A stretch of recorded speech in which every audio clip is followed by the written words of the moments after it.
All right, fellas, it's definitely a Monday because we just recorded this whole entire podcast. Now we got to record it again because there was no sound. And you might be saying, Sal, you're an idiot. You don't know how to do sound yet at this point in your YouTubing career? No, I know how to do sound, but we ended up having to travel this weekend and taking the travel mic, and I never switched back the settings in my recording to identify the mic that we got going right now. But right now I'm seeing everything coming through, and man, oh man, was that annoying. So we're already set back a half hour on our Monday, but it don't matter. That was meant to be. For whatever reason, maybe now I'm not going to leave a little bit earlier, and I'm going to tell myself now I won't go out and walk, and a car won't clip me on the side of the road and take out my arm. Something like that, right? So we're having a good morning instead. We got both our limbs, all four of our limbs, but both our arms right now, so not too bad. We are back, though, with the 4-game slate. There's a 3-game slate as well earlier today. Not covering it. You can whine all you want. You can throw your fists in the air. I'm covering the 4-game slate, right? I'm going to be playing probably the 3-game slate, but I'm covering the 4-game slate because there's not a 7-game slate to cover. And if there's a video that's going to get me more shelf time, right, instead of having people only watch this video for 4 hours once it goes up, they can end up watching it for 7 or 8 hours. Well, yeah, I'm obviously going to be doing that one so more people can actually get value out of the content that I'm creating. So we'll see. I'll probably project for the 3-game slate if I indeed do play for it, but the main slate's the 4-game slate anyways. There's more contests, there's more prize pools, there's better overall plays in terms of paying up so many more options, value plays, teams to be keeping news out for and on eyes and things like that. So the 4-game slate, just a better slate in general, and everything else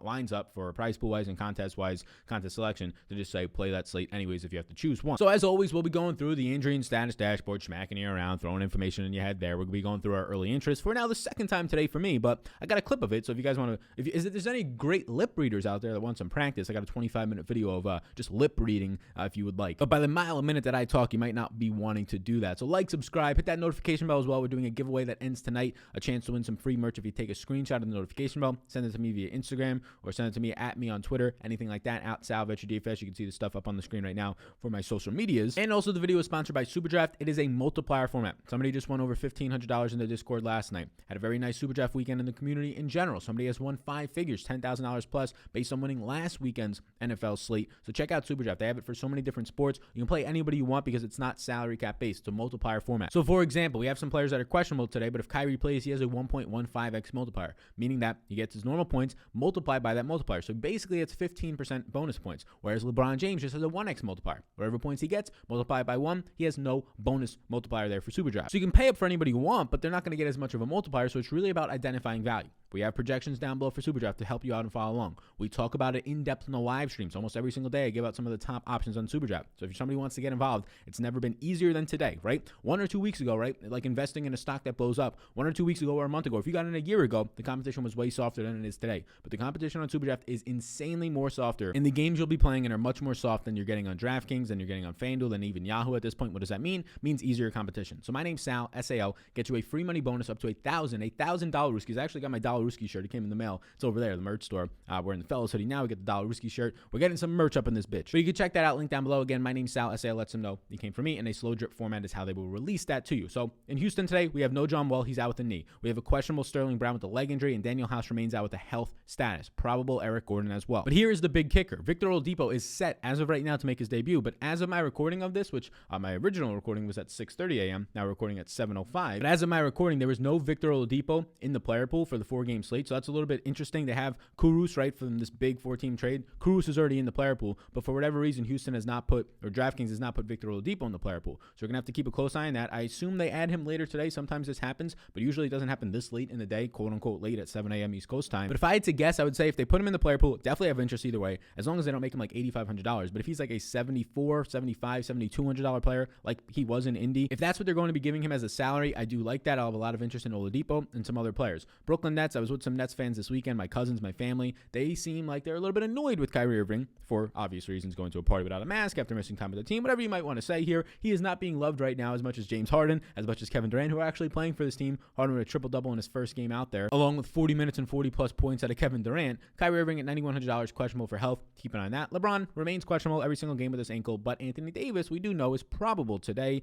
Outside of that, we're going to go over to Dallas and then Toronto to close out the slate in terms of injuries. Dallas, what you're getting today today, Tim Hardaway Jr. questionable. This is important because, look, he's going to have to play 36 to 38 minutes. He's been playing that. If he's out, even more minutes for Jalen Brunson, who returns today. If he's out, even more minutes for Trey Burke. Because Josh Richardson remains out, Dorian Finney-Smith remains out. So Dorian Finney-Smith, you get some James Johnson, probably around 20 minutes still backing him up because now Kristaps is playing bigger minutes. Dwight Powell's still out, but Kristaps played 33 minutes in that last game. So I expect Porzingis to be getting some nice run here. I expect Porzingis to continue to play 30-plus minutes right now for this team. And if that's the case, Boban becomes pointless. You can still get some value out of Willie Cauley-Stein in that upper 5K range, but he's kind of at his top price dollar now for Kristaps playing bigger minutes. So keep an eye on Tim Hardaway Jr. If he's in, I'll have some interest there. If at $6,800, it's starting to become a little bit too much though, but the minutes are still nice. If he's out, that's where you get a little bit more value for basically everybody else on this team. And Alex Len, as we scroll down here to close out the injury and status dashboard, is out. We still are not getting Chris Bouchard starting, but he had a 4-minute spot start for Aaron Baines in the last one, and Bouchard has now started the second half in like 5 straight games for Toronto, even when Len is healthy. So you can now comfortably start to project Chris Bouchard for like 28 minutes, if not putting him at 30-plus, as he's played 30-plus now in a couple of games in a row. So Alex Len remains out for health and safety protocol issues. And it's not the first time today we're doing this injury and status dashboard in the early inches, but for you beautiful people, it is. So we'll do it again for you. If we're looking at Brooklyn today, you have a nice $10,800 James Harden. I think that's appealing. You have Kyrie Irving at $9,100, who I personally think, we saw him as an off-ball guard when he was with Cleveland a good amount, who I personally think takes the biggest hit from this three-headed monster now in Brooklyn. I think Kevin Durant is the best price for what the upside is and what his just overall price in general is. He's not my favorite pay-up option. We'll get to that guy in a moment on this slate, but Kevin Durant at $10,100 is somebody that I do think is appealing. Here's the one concern and something just to keep an eye on from Kevin Durant. Obviously, in that last game, you seen James Harden flying all over the court. James Harden had a 29% defensive rebounding rate in his first game with the Nets. You're not going to see that again, right? But Kevin Durant played 31 of his 40 minutes alongside James Harden. So about 77% of the time they were playing next to each other. Here's the big kicker. Now, James Harden had 14-plus assists, and he was going off for the triple-double. He seemed like he was playing a lot harder on defense. He was slapping his teammates' hands. He was trying to change the narrative in Brooklyn, right? Complete opposite of what he was doing in Houston. But James Harden, he ended up seeing a 54% assist percentage. Don't expect that to continue, especially if Kyrie Irving comes back. It's going to knock all these guys down a little bit. But Kevin Durant, playing alongside of him for 31 minutes, only an 11.8% assist percentage. Durant's normally in that like mid-20s, 24, 25% assist percentage range. Now, Durant scored 42 real-life points, so that put his fantasy point per minute production pretty high at 1.42. But in general, keep a close eye on this. It's just a one-game sample. But if Durant's going to start to take a hit in the assist department, that's really going to hurt. I think long-term, James Harden is the best fantasy point producer on this team, but you're going to see that in the salary cap. I think still today, if you're choosing between one of these 3 pay-ups, it's Kevin Durant. I don't love him, but there's not much other value on Brooklyn right now. Maybe you want to go to DeAndre Jordan and hope instead of playing 16 or 18 minutes and them not going small ball 5 with Jeff Green and Kevin Durant, which they've been doing, hope you get a little bit more run out of him. I don't really know if I trust that to kind of waste a center position on him. So Kevin Durant will be the guy for me if you're choosing somebody on this team. We can go now to Chicago, where you see Lauri and Wendell Carter, the big men for Chicago. I like Lauri a lot. This is a guy who 2 years ago, when he was playing closer to the basket, getting easier shot attempts, getting easier rebounding opportunities, was like an $8,000 player in Chicago, and he looked fantastic. Now he's still in the 6K range, but he's slowly looking like that player again. You have a new organization, a new program in Chicago now, and they're not making Lauri just forced into three-point shooters and making him something that he's just honestly not. Lauri Markkanen now this year is averaging 1.12 fantasy points per minute, getting very close to that 2 years ago Lauri. And then the thing that we like, because you can kind of now tell he's playing closer to the basket, the defensive rebounding rate is now leading this team in 173 minutes, a 23.6%. The other guy on the team, Wendell Carter, I prefer Lauri. I like Lauri a little bit more positionality, flexibility there, not just being a center. But Wendell Carter is only averaging 27 minutes per game. When he doesn't get in foul trouble, he's going to play 30. Now that's the issue there. Lauri's not going to get in foul trouble as much, but Wendell Carter averaging over fantasy point per minute, he's also in play for me, but he's so close to Lauri that unless the ownership is going to be like 10% difference, I'll go to Lauri there. You can find projections, rankings, all that type of stuff, value, link down below on Patreon to see how far off both Lauri and Wendell Carter are going to be from each other, so check that out. We will also have later this week, just to keep an eye on it, Championship Sunday, NFL content will be going out per usual, same schedule as that, but MMA starting on Thursday. I won't be doing it myself,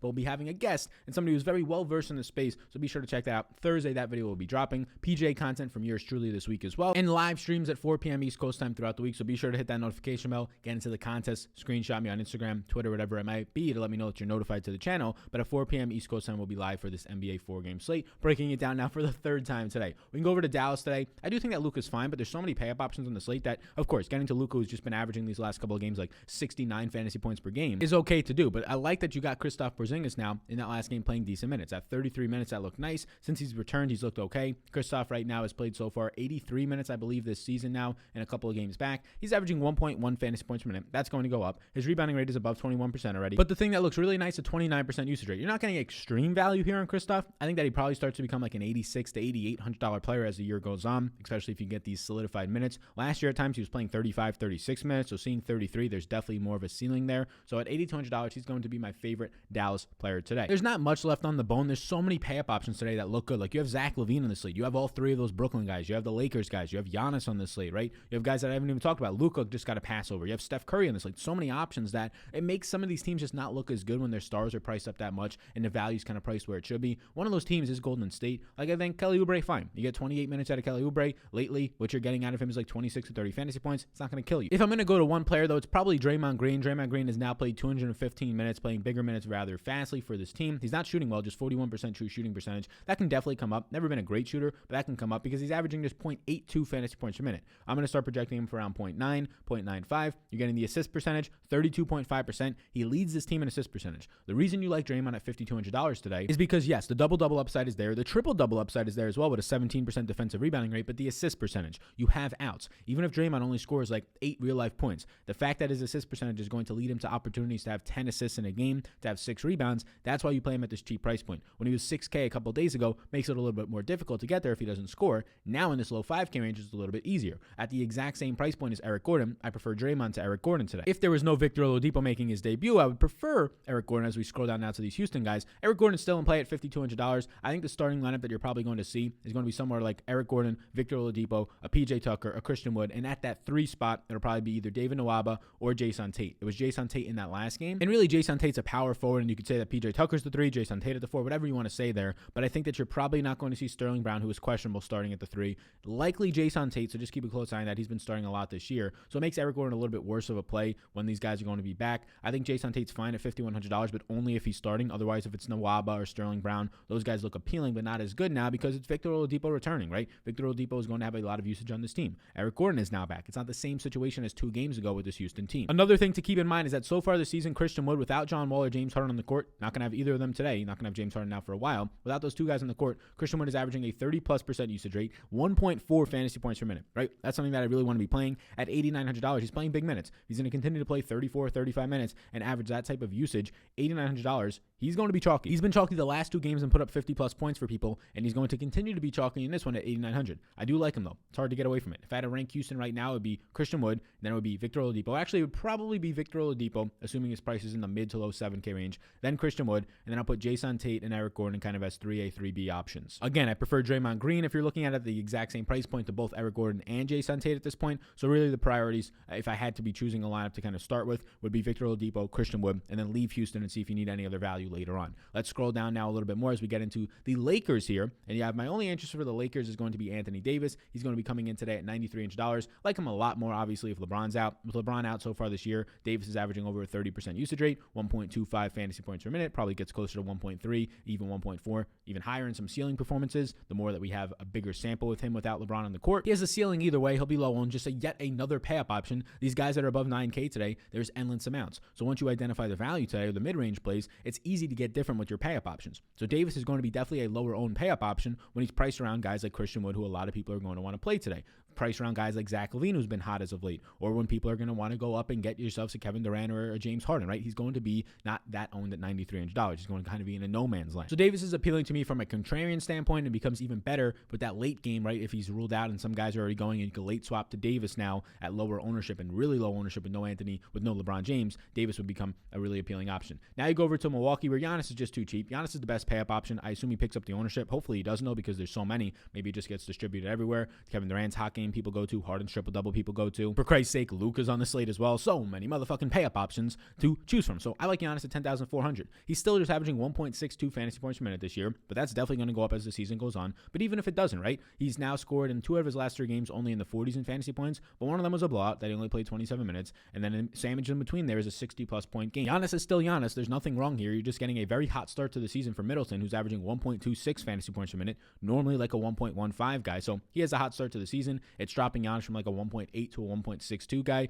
Giannis is fine. Even if Giannis just does what he's been doing this year, he's underpriced. 30 minutes at 1.62 fantasy points per minute. Yeah, he's going to score you 55 fantasy points. So at $10,400, I like Giannis. He's my favorite pay-up option here. We can close it out now with the Toronto guys. These Toronto guys are not as appealing, I would say. Like I liked for a couple days there, you saw Pascal Siakam getting a lot of center minutes. Now Chris Boucher is getting the overwhelming amount of these center minutes. Siakam's still getting some of them, but not enough to pay off this mid 8K price tag. So I'm not interested in Siakam right now. If I had to choose between Fred VanVleet and Kyle Lowry, they look look identical, honestly, this year. Both around 1.1 fantasy points per minute. They're both basically coming in right now. You have Fred VanVleet at a 29% assist percentage. You have Kyle Lowry right now at a 30% assist percentage. So they're basically looking like identical players. I'll take the cheaper price point right now on Lowry. Not only the cheaper price point on Lowry, but I'll also take just the longer sample size of him being this good. Fred VanVleet obviously had a fantastic start to the year. So if his fantasy point per minute production dropped a little bit more, I actually trust Lowry's longer sample of data at being this exact producer around 1.1. So I'll take Lowry if you're choosing between them. I think that OG Anunoby is an interesting play today from single entry and GPP standpoint. You have a lot of guys in this slate that can put into the power forward spot, like a Chris Bouchard we'll talk about in a second. So I want to get as many point guards into my lineup. So any point guards that are shooting guard or small forward eligible that I like, I want to put them in those spots. I want to get as many centers where Chris Bouchard will play today that are power forwards into my lineup. So Chris Bouchard, put him in the power forward spot, not the center spot, right? Get as many big men into your lineup, get as many ball dominant guards into your lineup. That is one of these secrets. We have a downloadable PDF down below that I wrote about 2 years ago. It's not all the same. Some things have changed. I don't play as much cash. That's one of the things in there that you'll see that I talk about that I play cash at that point. But it is one of the quote unquote lineup construction secrets, if you will, for DFS is get as many big men, high producing big men. On average, big men, power forwards, point guards score the most points. Shooting guards and small forwards, they might look like value that you might just have to play in some slates, but you shouldn't be putting those guys in there. So OG Anunoby is going to fall into that category of shooting guard, small forward that I really try and stay away from. But on a smaller slate, if I have all those other positions filled to the maximum and I just have to get a small forward in there, I think he's going to be somewhat of a contrarian option. I also think Draymond Green will be somewhat contrarian today, and I'd rather go there because of his assist percentage. OG Anunoby gets you there from things like steals. 3 steals, 2.9 steals right now, I think per 36 is what he has on a year. That's not as something as we can rely on as assist percentage in the upper 30s or mid 30s for somebody like a Draymond Green today. And then I will close out the slate by talking about Mr. Chris Bouchard at $7,100. Again, he's still not starting, but no Alex Len today. You saw a 4-minute spot start for Aaron Baines, who just looked bad. Missed his shot, had 3 turnovers, a personal foul in his first 4 minutes.